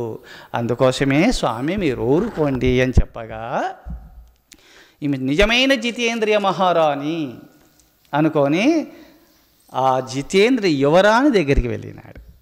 వెళ్ళి, అమ్మా మీ పతిదేవుడు, సతికి పతియే ప్రత్యక్ష దేవత, నీ పతిదేవుడు నీ దేవుడు వెళ్ళిపోయినారమ్మా, ఆ పులి చంపేసిందమ్మా. వస్త్రాలు రక్తసిక్తమైనటువంటి వస్త్రాలు రక్తం చేత తడవబడినటువంటి వస్త్రాలు తెచ్చినానుకో, కొన్ని ఆభరణాలు గుర్తింపుగా తెచ్చినాను తల్లి అని బాధపడుతూ చెప్పుతుండగా ఆమె పక్కపక్క నవ్వుతూ వచ్చింది. స్వామి మీరు ఎందుకు బాధపడుతున్నారు స్వామి? మీరు బాధపడకండి. పక్వానితరు పర్ణాని పతంతి క్రమశోయత తథైవ జంతవక్కాలే కాతత్ర పరిదేవన. ఈ విశాలమైన మహావృక్షమునకు ఈ ప్రాణులన్నీ ఒక ఆకుల్లాంటి వాళ్ళు స్వామి. ఆ కర్మ క్షీణించింది, ఆయుష్ తీరింది. ఆయన అంతవరకే ఆ బాడిగిల్లు తెచ్చుకున్నాడు. ఆ బాడిగిల్లు అద్దె పూర్తయింది స్వామి. ఆయన ఆకు పండు బారింది, ఆయుష్ క్షీణించాలని వెళ్ళిపోయినాడు. అంతే అన్నది. ఏముండదు స్వామి, ఎందుకు బాధపడుతున్నాడు? పక్వాని తరు పర్ణాన్ని పతంతి క్రమశో యథా తథైవ జంతవక్కాలి కాతత్ర పరిదేవన. ప్రతి ప్రాణి సృష్టిలో, విశాలమైన ఈ సృష్టికి ప్రతి ప్రాణి ఆకులాంటిది స్వామి. ఆయుష్ క్షీణించగానే అది పండు బారినట్టు స్వామి, రాలి వెళ్ళిపోతారు ఎవరైనా సరే. ఇంత మాత్రం మనం ఏడవచ్చునా? ఏకవృక్ష సమారూఢ నానా జాతి విహంగమ ప్రభాతే విదిశో యాంతి కాతత్ర పరిదేవన. ఒక మహావృక్షం ఉంది స్వామి, ఏకవృక్ష మహారూఢ నానా జాతి విహంగమ ప్రభాతే విదిశో యాంతి కాతత్ర పరిదేవన. ఈ సంసారం అనే ఈ ఇంట్లోకి భార్య, భర్త, పిల్లలు, మనుమలు, మనమరాలు, అది సంసారం అనే వృక్షం పైన అందరూ వచ్చి కూర్చున్నాం స్వామి. రాత్రి వేళ అందరూ మాట్లాడుకున్నాం, కూర్చున్నాం, పలకరించుకుంటున్నాం. సూర్యోదయం కాగానే ఆహారార్థమై ఒక పక్షి చెప్పకుంటే వెళ్ళిపోతుంది స్వామి. ఈ మహావృక్షం పైన అందరూ వచ్చినారు, పొయ్యి ముందుకు వచ్చినారు, కలుసుకున్నారు, మాట్లాడుకున్నారు. ఆ కర్మ క్షీణించగానే అప్పుడే శరీరాన్ని బాడిగిళ్ళు వదిలేసి ఆ క్షణకాలంలో వెళ్ళిపోతుంటారు. ఆహారార్థమై పక్షులు ఆ మహావృక్షమును వదిలేసిపోయినట్టుగా ఈ కర్మ విశేషము తొలగగానే, ప్రారబ్ధ కర్మ ఎప్పుడు తొలగిపోయిందో స్వామి, వెంటనే జీవుడు వెళ్ళిపోతున్నాడు స్వామి. ఎందుకంటే సంచిత ప్రారబ్ధ ఆగామి కర్మలు స్వామి, పూర్వజన్మ కర్మను ఇప్పుడు అనుభవిస్తున్నాడు స్వామి. కానీ పరమాత్మ చింతన చేస్తున్నటువంటి వారికి ఇంకా జన్మ ఉండదు. కానీ కర్మశేషం ఉంటే జన్మ ఉంటుంది. భగవత్ చింతన చేసినందువల్ల సమస్త కర్మములు నిర్మూలింపబడి భగవంతుని అనుగ్రహం వల్ల జ్ఞానాగ్ని దగ్ధ కర్మానం, జ్ఞానాగ్ని, భగవంతుని అనుగ్రహం వల్ల జ్ఞానాగ్ని ఉదయిస్తుంది. జ్ఞానాగ్ని వల్ల సమస్త కర్మలు నిర్మూలింపబడతాయి. అందుకని ఇక జన్మ ఉండదు స్వామి. మీరు ఎందుకు ఏడుస్తున్నారు స్వామి? ఏడవవద్దు. జాతస్య హి ధ్రువోర్మృత్యుర్ధ్రువం జన్మ మృతస్య చ తస్మాద పరిహార్యార్థనత్వం శోచితుమర్హసి. మీరు భగవద్గీత తెలియదా స్వామి? భగవంతుడు ఏం చెప్పినాడు? పుట్టిన ప్రాణికి గిట్టక తప్పదు, గిట్టిన ప్రాణికి మళ్ళా జన్మ తప్పదు స్వామి. ఎంతసేపు కర్మశేషం ఉన్నంతకాలము జ్ఞానాగ్నిదగ్ధ కర్మానం, జ్ఞానాన్ని మీరు పొందినారనుకో, జ్ఞానాగ్ని వల్ల సమస్త కర్మలు నిర్మూలనమైపోతే కర్మశేషము నశిస్తే ఇంకా జన్మ అనేది ఉండదు. పరమాత్మ చింతన చేయనంత కాలము ఈ మానవునికి పుట్టడం చావడం తప్పదు స్వామి. అందుకు జ్ఞానముని సంపాదించుకోవాలా. ఈ సృష్టిలో ఏది శాశ్వతం కాదు స్వామి. మీరు ఏడవకండి స్వామి. ఇదం కాష్ట నద్యాం వహతి సంగత సంయోగాంచ వియోగాంచ కాతత్ర పరిదేవన. ఒక నది ప్రవహిస్తుంది స్వామి. ఈ నది ప్రవహించుతుండగా ఆ నదికి అవతల ఒడ్డున ఈతల ఒడ్డున 2 మహావృక్షములు ఆ నీటి ప్రవాహమునకు కోతబడి, నదీ తీరములు కోతబడి చెట్టు కూలిపోయి ఆ 2 చెట్లు కలుసుకొని పోతున్నాయి నదిలో. నది తరంగాదుల వల్ల అవి 2 కలిసిపోతూ పోతూ నది తరంగాదుల వల్ల ఒక వృక్షం అటుపోయింది, ఒక వృక్షం ఇటుపోయింది. అట్నే ఈ సంసారమున మహానది నదిలో ఎక్కడో మా భర్త పుట్టినాడు, ఎక్కడో నేను పుట్టినాను, కర్మశేషము రుణానుబంధము పూర్వజన్మలో ఉంది స్వామి. ఇప్పుడు కలుసుకున్నాము, కర్మశేషము తొలగిపోయింది, మళ్ళీ ఆయన అటు వెళ్ళిపోయినా నేను ఇక్కడ ఉన్నా, నేను కూడా ఒక రోజు పోతాను కదా, పుట్టిన ప్రాణి గిట్టక తప్పదు కదా ఈ పాంచభౌతికమైన శరీరముతో స్వామి. అందుకోసమే మీరు బాధపడకండి స్వామి అని చెప్పింది ఆ యువరాణి. ఎంత జ్ఞానము! జితేంద్రియ వంశం అంటే ఇది జితేంద్రియ వంశము అని చెప్పి నేరుగా వెళ్ళినాడు. ఆ యువరాజు దగ్గర వేరే మారు రూపంలో ఉన్నాడు. మళ్ళీ వెళ్ళినారు, నాయనా వేరే రూపంలో వెళ్ళి మీ దేశ సంచారం చేస్తూ వచ్చినాను, మీ తల్లిదండ్రులను బంధించినారు, మీ సమస్త సంపద కొల్లగొట్టినారు స్వామి. యువరాజుకు చెప్తున్నాడు, నాయన మీరు మహాపుణ్యాత్ములు, మీరు జితేంద్రియ వంశం ఒప్పుకున్నాను, అందుకోసమే జితేంద్రియ వంశముని నేను తెలుసుకున్నాను అని మీరు తెలుసుకోవాలని మారు రూపంలో అక్కడ వెళ్ళినాను. వాళ్ళని కొన్ని పరీక్షించినాను, కొన్ని తెలుసుకున్నాను. అంతలోనే శత్రు మహారాజులు వచ్చేసి సమస్త సైన్యాన్ని హతమార్చినారు, మీ తల్లిదండ్రులను బంధించినారు, ధనాగారాన్ని దోపిడీ చేసినారనైనా నేనే చూసినాను. మళ్ళా యువరాజుకు పరీక్ష పెట్టినాడు. అప్పుడుండి క్షణం చిత్తం క్షణం విత్తం క్షణం విత్తం క్షణం చిత్తం క్షణం జీవితం ఆవయోహో యమస్య కరుణా నాస్తి తస్మాత్ జాగృత జాగృత అని ఈ శ్లోకంలో ఉపదేశం చేసినాడు స్వామి. క్షణమైన విత్తం పోతే పోన్లే, ఎవరికి రాసి పెడితే వాళ్ళకి పోన్లే. క్షణము చిత్తం, ఇప్పుడప్పుడు క్షణాలు మారుతుంటాయి, పోని పరమాత్మ చింతన చేసుకుంటూ వెళ్ళాలి జీవుడు. క్షణం జీవితమావయహో, సైన్యం పోయిందంటున్నారు, పోక తప్పదు, క్షణకాలం బుద్భుత ప్రాయములు స్వామి అని ఉపదేశం చేసినారు.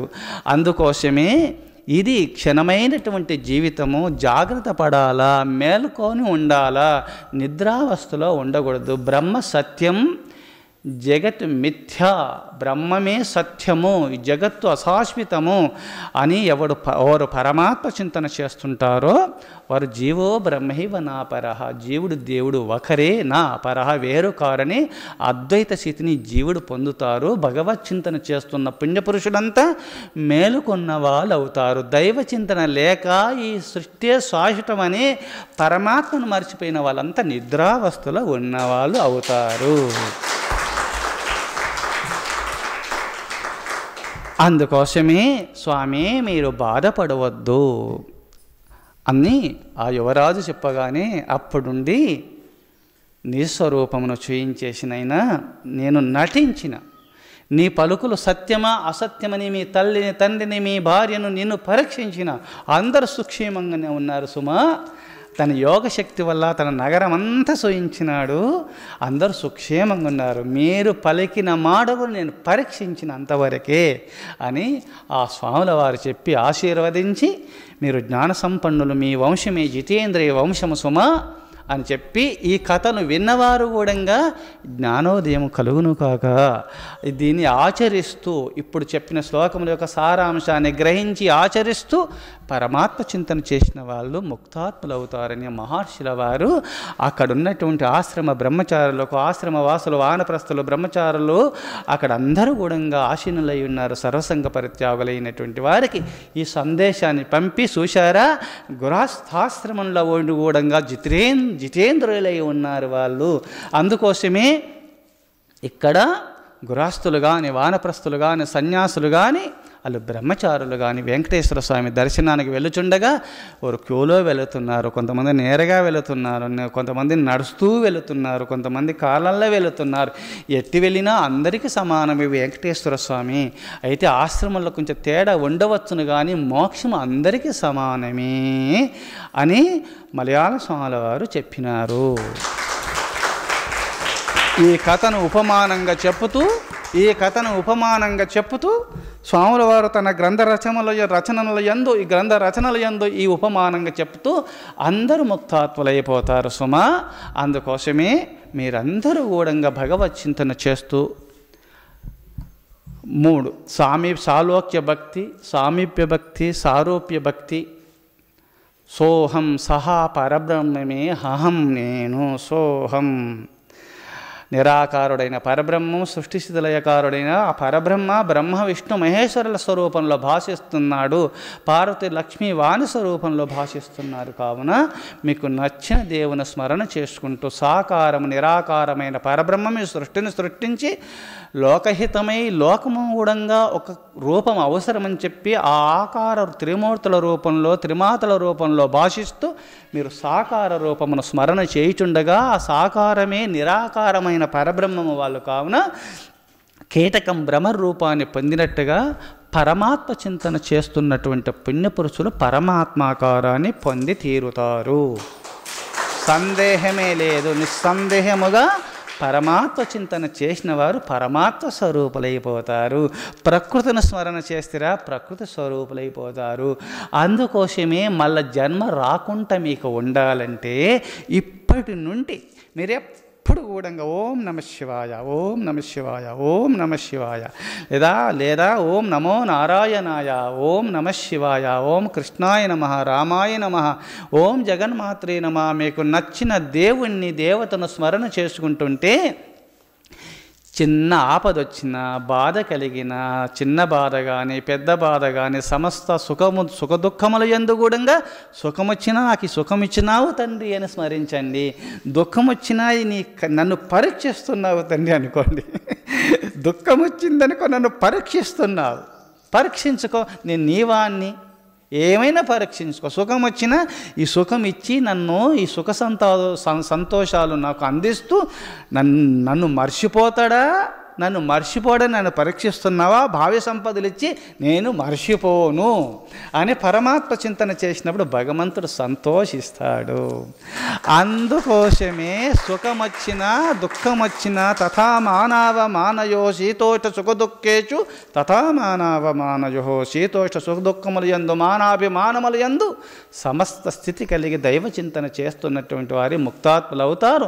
ఇప్పటి నుండి మీరు పరమాత్మ చింతన చేయగా అంత్యకాలావస్థలో మీకు ఒక్కసారి 100 తేళ్ళు కొట్టినట్టు పంచవాయువులు శరీరం యొక్క పంజరం నుంచి వెళ్ళే సమయంలో 100 తేళ్ళు కొడితే ఎంత బాధగా ఉంటుందో అంత బాధగా ఉంటుంది. ఇది ఎవరు కర్మజీవులకు, అంతేగాని పుణ్యపురుషులకు ఇది ప్రాప్తించదు. అజ్ఞానులకు దేహదృష్టి కలిగినటువంటి వారికి బాధలు ఉంటాయి, కానీ జ్ఞానపురుషులకు శరీరం అస్థిరమని తెలుసుకొని నేను పరమాత్మను తెలుసుకొని పరమాత్మాకారాన్ని పొందిన జీవన్ముక్తులకు ఇది చెల్లదు.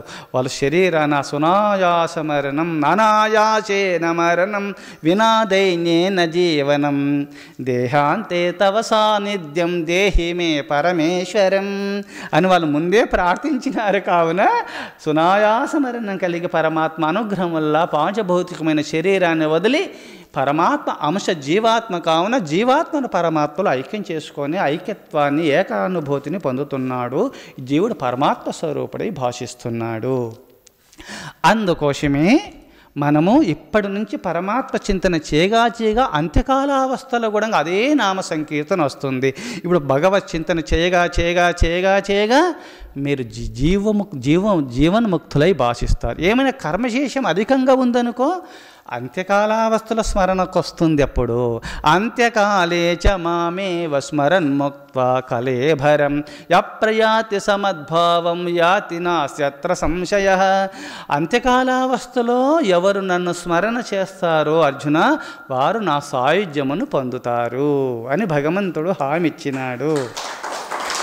అనగా అంత్యకాలావస్థలో నన్ను ఎప్పుడు స్మరణ చేసినారో విష్ణువు స్మరించిన వారు వైకుంఠమునకు, శివును స్మరించిన వారు కైలాసమునకు, జగన్మాతను స్మరించిన వారు మనుద్వీపమునకు, కృష్ణును స్మరించిన వారు గోలోకమునకు వెళ్ళేసి అక్కడ గూడంగా 4 గంటలకు లేవాలా, అక్కడ గూడంగా బెల్లు కొడతారు, అక్కడ గూడంగా 5 గంటలకు పారాయణ ఉంటుంది, అక్కడ గూడంగా శివుడు వచ్చేసి భాగవతంలో ఇది ఉన్నది, వైకుంఠంలో సభా మండపం ఇంతుంది, సభా వేదికలు, భక్తులు కూర్చునేది, విష్ణుమూర్తి సభా వేదిక ఇంతుంది, ఉపన్యాసాలు చెప్పేది కూడా భాగవతంలో ఉన్నది. శివుడు స్థలము మనుద్వీపంలో ఈ స్థలాల గురించి దేవీ భాగవతంలో కూడా ఈ రహస్యాలు చెప్పబడ్డాయి.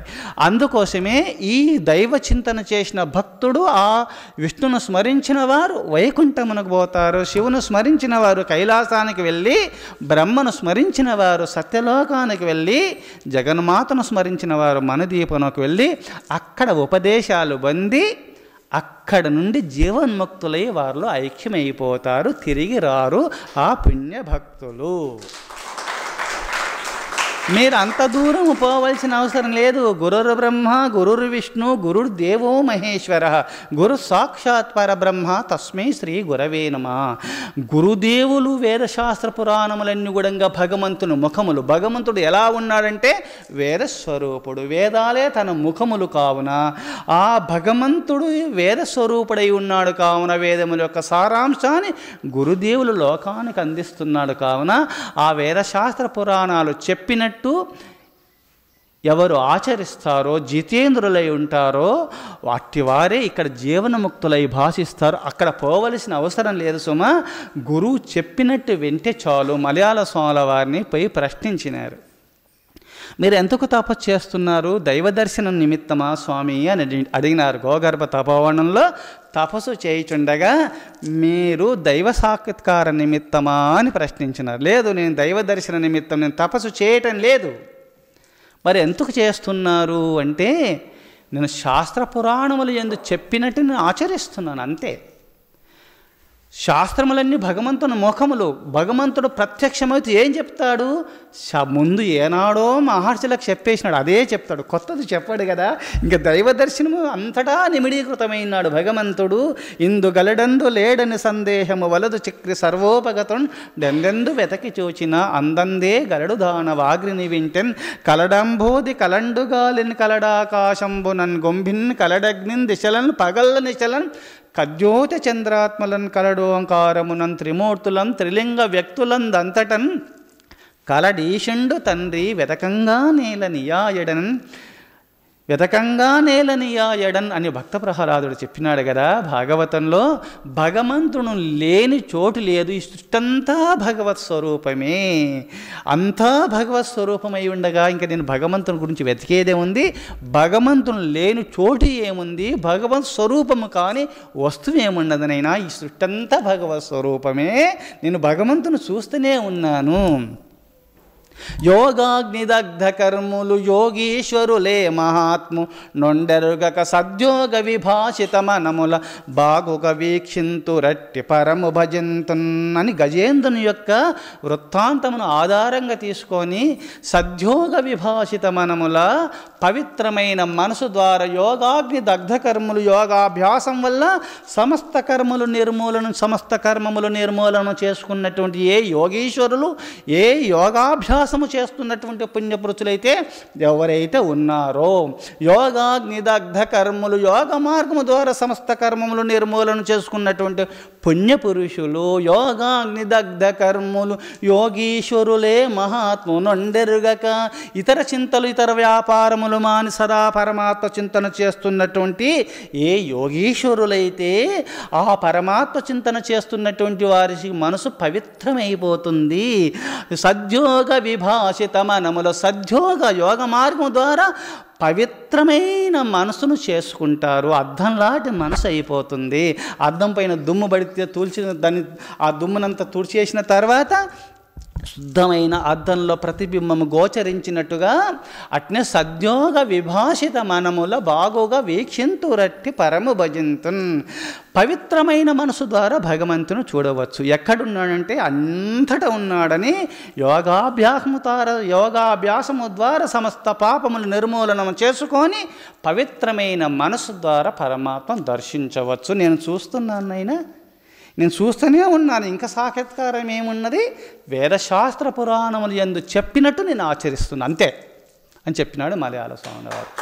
చూశారా, దైవ సాక్షాత్కారము, దైవాన్ని మహర్షుల కారణ జన్మలో పూర్వజన్మలోనే మలయాళ స్వాముల వారు విజయవాడకు 100 కిలోమీటర్ల దూరంలో నేను ఉన్నాను, పడమర భాగంలో పుట్టినాను, అక్కడి భక్తులై ఇక్కడికి వస్తున్నారు, అన్ని సదుపాయములు ఏర్పాటు చేస్తున్నారు, మళ్ళీ 200 సంవత్సరాలకు ఢిల్లీకి ఉత్తర భాగంలో మళ్ళీ జన్మిస్తాను, ఆధ్యాత్మిక ఢంకం రోగిస్తానని మలయాళ స్వాముల వారు చెప్పే ఉన్నారు భవిష్యత్తు. అందుకోసమే గొల్లవాడు లేని గొర్రెల గుంపులాగా దేశం అవుతుంది, ఒక దైవానుగ్రహాన్ని పొంది ఒక పుణ్య పురుషుడు అవతరించే కాలం ఆసన్నమై ఉందని తన 18వ అధ్యాయములో శ్రీవారి గీతలు అనగా భగవద్గీత వ్యాఖ్యానం చేసినటువంటి వ్యాఖ్యాన గీతలో శ్రీమద్ భగవద్గీత వ్యాఖ్యానాలతో చేయబడినటువంటిది ఆఖరి పేజీలో రాస్తూ 18 అధ్యాయములు చేస్తూ 18వ అధ్యాయంలో ముఖ్యమైన శ్లోకాలు ఒక్కొక్క అధ్యాయంలో తీసుకుంటూ చెప్పుతూ 18వ అధ్యాయంలో మోక్ష సన్యాస యోగంలో ఆకలి ఇది ప్రకటించేసేసినాడు మలయాళ స్వాముల వారు.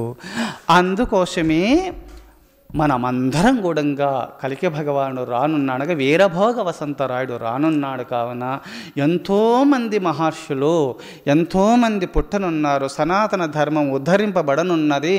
ఎందుకంటే కలియుగమ్మున 5000 పిమ్మట మనుధర్మమే హంతరించేను, వీరభోగ వసంతరాయుడుగా నేనొచ్చి ధర్మపాలన అప్పుడు చేస్తాను అని భగవంతుడు వీరబ్రహ్మేంద్ర స్వాముల వారు కాలజ్ఞానులు చెప్పి ఉన్నారు. కావున ఎంతోమంది పుణ్యపురుషులు అవతరించి ఎక్కడో అక్కడక్కడ ఉండున్నారు. కావున భగవంతుడు రానున్నాడు. కావున సనాతన ధర్మము పునఃస్థాపన జరగనున్నది. కావున మనమందరం కూడా పరమాత్మ చింతన చేస్తూ భగవంతుణ్ణి సారూప్య భక్తి, సామీప్య భక్తి, సాయుజ్య భక్తి, సాలోక్య భక్తి మనమందరం కూడా సారూప్యుడైనటువంటి సాలోక్యము ఆ వైకుంఠధాముడే మళ్ళీ భూలోకంలో వేంచేసి అట్టే భగవంతుని దర్శిస్తూ సారూప్య భక్తిని, సాలోక్య భక్తిని అందరూ స్మరణ చేస్తూనే ఉన్నారు. ఆ వైకుంఠధాముడు వస్తాడని సారూప్య భక్తిని చూస్తారు, సామీప్య భక్తిని కూడా కలిగి ఉంటారు, సాయుధ్యమును కూడా పొందే కాలం ఆసన్నమైంది త్వరలో. అందుకోసము 5000 దాటిన తర్వాత వస్తున్నాడు కలియుగంలో. 5100 ఎప్పుడు 25 జరుగుచున్నది ఇప్పుడు. అందుకోసమే మీరు పరమాత్మ చింతన చేస్తూ, పరమాత్ముడు చెప్పినాడు, భగవద్గీతలో చెప్పినాడు, రామాయణంలో చెప్పినాడు, మహర్షులు రాముని చరిత్ర వాల్మీకి మహర్షి రాసినాడు, ఆ వేద వ్యాస మహర్షుల వారు, నారద మహర్షి, సౌనకాది మహర్షులు, సూతాది మహర్షులు కూడా సనాతన ధర్మాన్ని లోకానికి అందించినారు ఎన్నో కోకొల్లలు. కావున మార్గములు ఎన్ని చెప్పినా అక్కడ స్థానం ఒకటే, మార్గాలు ఎన్నెన్నో ఉన్నాయి కానీ మార్గాలు వేరైనా మాధవుడు ఒకడే.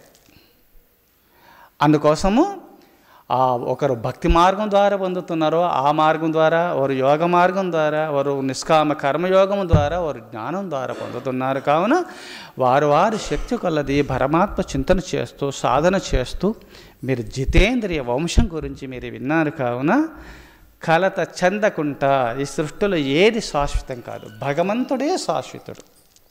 అటు పరమాత్మ చింతన చేస్తూ అటు భగవత్ చింతన చేస్తూ తైలధార వలె కర్తవ్య కర్మలు చేసుకుంటూ ఇంట్లో ఉండిన పనిలో ఉన్న సర్వావస్థల యందు పరమాత్మ కర్మేంద్రియముల ద్వారా కర్తవ్య కర్మలు చేస్తూ అంతఃకరణమైన మనసు ద్వారా పరమాత్మ చింతన చేస్తూ మీరందరూ ముక్తాత్ములు కావాలని కోరుతూ ఓం తత్సత్.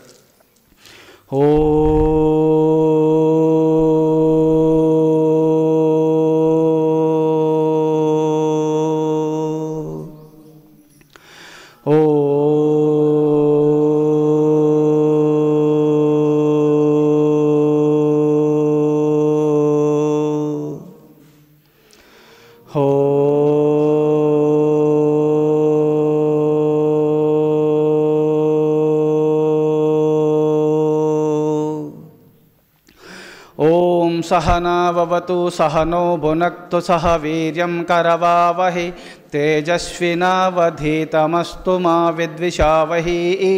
ओम शांति शांति शांति। शंभो शिव शिव शिव शिव शिव शिव। नारायण नारायण नारायण हो। दैवमतము ప్రతిష్ఠితమగునుగాక కరుణామతము వృద్ధి నొందునుగాక శాంతిమతము స్థాపితమగునుగాక సత్యమతము స్థిర ప్రతిష్ఠిత నందునుగాక సనాతన ధర్మమతము ఉద్ధరింపబడునుగాక ఋషిమతము వర్ధిల్లునుగాక స్వాతంత్ర్యమతము జయించునుగాక జ్ఞానమతము వ్యాపకమగునుగాక కలిమతము అంతరించునుగాక అహింసావ్రతము స్థిరస్థాపితమగునుగాక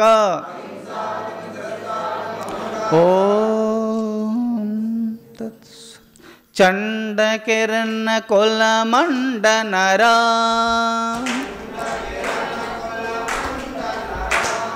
చండకిరణ కొలమండనరా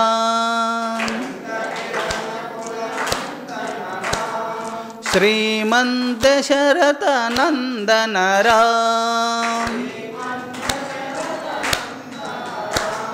శ్రీమంత శరత నందనరా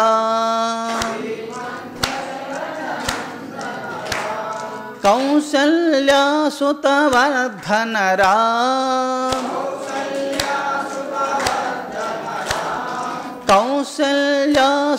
కౌసల్యాసుతవర్ధనరా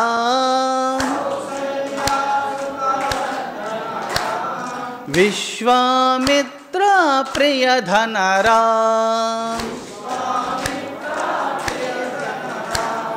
విశ్వామిత్ర ప్రియధనరా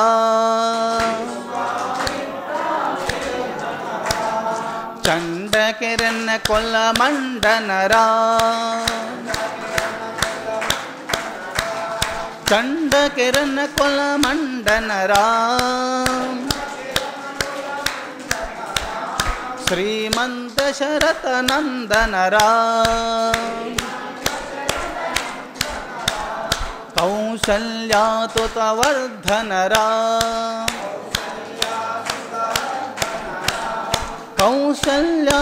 కౌసల్యాసుతవర్ధనరా విశ్వామిత్ర ప్రియధనరా చండకిరణ కొలమండనరా చండకిరణ కొలమండనరా చండకిరణ కొలమండనరా చండకిరణ కొలమండనరా। जय भक्तवत्सल भगवान की जय, जगन्माता की जय। हर हर महादेव शंभो। ओम ब्रह्मचारी महर्षि सद्गुरु श्री श्री श्री प्रेमानंद स्वामी वारी की जय।